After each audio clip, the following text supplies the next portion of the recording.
បងប្អូនត្រូវចាំថាពាក្យនៅក្នុងខ្លួនរបស់យើងជោគជ័យធំ3ដែលយើងត្រូវបំពេញណាទី1គឺជោគជ័យនៅក្នុងការសិក្សាបានន័យថាប្អូនអាចសិក្សាដល់កម្រិតមួយណា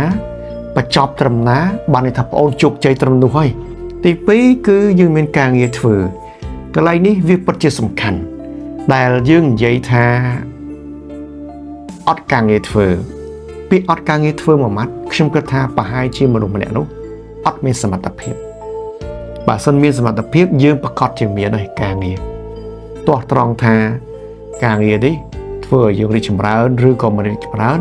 អានេះវាគឺជាសមិទ្ធផលនៃការខំប្រឹងធ្វើការងាររបស់យើងទី3គឺជោគជ័យដ៏ធំបំផុត